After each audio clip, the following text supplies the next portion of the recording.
हम देखते हैं कि वो डीमन गोकू से बोल रहा होता है, मेरे को तुम्हारे अंदर से एक डार्क एनर्जी महसूस हो रही है। अगर ऐसा है तो मैं तुम्हें ओमनी पैलेस पे बिल्कुल भी नहीं जाने दे सकता। ये कहने के बाद वो डीमन अपना हमला सीधा गोकू के ऊपर कर देता है। लेकिन हम देखते हैं कि गोकू अचानक से अपनी एक न्यू फॉर्म में ट्रांसफॉर्म हो जाता है। तभी इन सभी चीजों को देखकर वो डीमन कहता है, मुझे पता है तुम कोई आम से अन्नी हो, तुम भी एक मल्टीवर्स के ओमनी किंग हो, लेकिन मैं तुमसे बस यही कहूँगा, मैं तुम्हें अंदर जाने बिल्कुल भी नहीं दे सकता। लेकिन मैं एक चीज़ से हैरान हूँ, ये तो एकदम प्योर एनर्जी है, लेकिन ये भला कैसे हो सकता है? मैं देख सकता हूँ तुम्हारे अंदर एक डार्क एनर्जी छुपी बैठी है। क्या तुम मुझे बेवकूफ़ बनाने की कोशिश कर रहे हो? ये कहने के बाद वो डीमन अपना हमला गोकू के ऊपर फिर से करते हैं और तभी हम देखते हैं कि जिससे कि वहाँ पर एक बहुत बड़ा धमाका होता है। तभी ये सभी चीजें देखकर वो डीमन कहता है, मैंने कहा था ना, तुम मेरे को पार करके इतनी आसानी से बिल्कुल भी नहीं जा सकते। अगर किसी के पास डार्क एनर्जी है तो वो डीमन पैलेस को पार बिल्कुल भी नहीं कर सकता, चाहे वो कोई एंजल हो या कोई सैयन हो या फिर कोई सैयन ओमनी किंग ही क्यों ना हो, बिल्कुल तुम्हारे जैसा।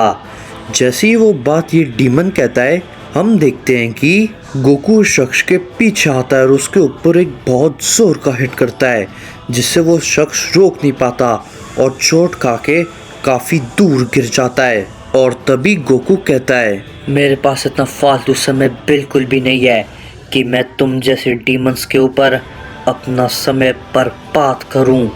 मुझे ओमनी पैलेस पे जाने दो। हम देखते हैं कि ये कहने के बाद गोकू वहाँ से जाने लगता है। लेकिन तभी हम देखते हैं कि वो डीमन अचानक से खड़ा हो जाता है और वो गोकू के ऊपर अपना एक बहुत बड़ा हमला करता है। लेकिन गोकू उसके हमले को बड़ी आसानी से अवॉइड कर लेता है और तभी हम देखते हैं कि गोकू अपना एक बहुत बड़ा कामेहामेहा सीधा उस डीमन के ऊपर करता है, जिससे कि वहाँ पर एक बहुत बड़ा धमाका होता है और हम देखते हैं कि वो डीमन वहीं पर खत्म हो जाता है। तभी इसी पे गोकू कहता है, मैंने कहा था ना, मुझे कोई भी नहीं रोक सकता तुम्हारे ओमनी पैलेस में जाने के लिए।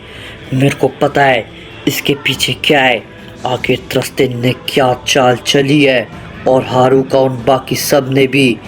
मैं आ रहा हूँ तुम्हारे पास त्रस्तेन।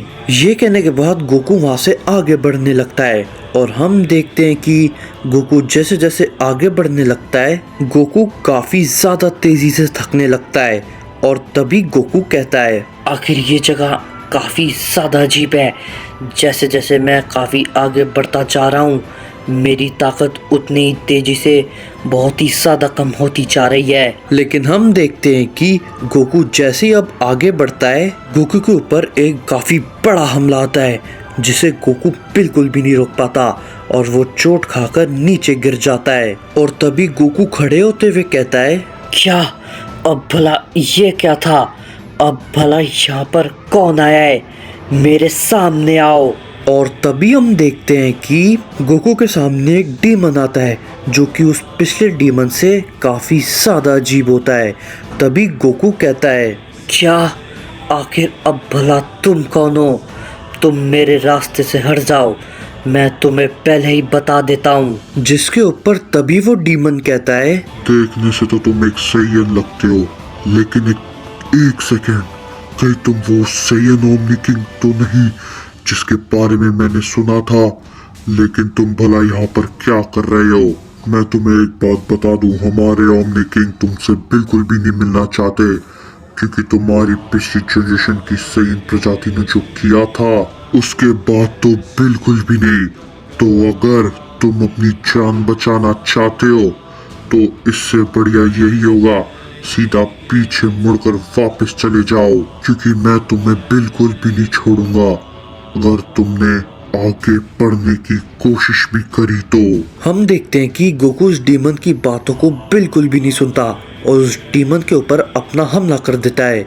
लेकिन हम देखते हैं कि गोकू का हमला उस डीमन के आर पार हो जाता है, जो देखे गोकू काफी हैरान हो जाता है। गोकू अपने हमले लगातार उस डीमन के ऊपर करता रहता है, लेकिन उसका कोई भी असर नहीं होता। बस डीमन उसके हमले को देखकर हंसता रहता है और तभी वो डीमन कहता है, मैंने कहा ना सैयन ओमनी किंग, तुम मेरा कुछ भी नहीं बिगाड़ सकते। अगर अपनी जान बचाना चाहते हो तो पीछे मुड़कर वापस चले जाओ। मैं तुमसे बार बार नहीं कहूँगा, तुम मेरा तो कुछ नहीं बिगाड़ पा रहे, तो लॉ त्रस्तिन का क्या ही बिगाड़ोगे। जो सुनकर तभी गोकू कहता है, आखिर ये भला कैसे मुमकिन है? मेरे सारे हमले इसके आर पार भला कैसे हो जा रहे हैं? ये नामुमकिन है। आखिर ये डीमन है क्या? ये डीमन पिछले डीमन से तो काफी ज्यादा अलग है। और तभी हम देखते हैं कि गोकू उस डीमन को बस घूरता रहता है। और तभी हम देखते हैं हमें वेजिटा का सीन दिखाया जाता है, जो कि ग्रैंड प्रीस्ट के साथ होता है। तभी वेजिटा ग्रैंड प्रीस्ट से पूछता है, हे ग्रैंड प्रीस्ट, क्या आपको पता है कैकारोट को इतनी देर कैसे लग रही है? वो आखिर भला कहाँ पर गया है? तभी इसी पे ग्रैंड प्रीस्ट बोलते हैं, मैं खुद नहीं समझ पा रहा हूँ वेजिटा कि गोकू सामा को आखिर इतना वक्त क्यों लग रहा है। अगर गोकू सामा कुछ देर तक नहीं आते तो हम खुद उनको ढूंढने के लिए निकलेंगे।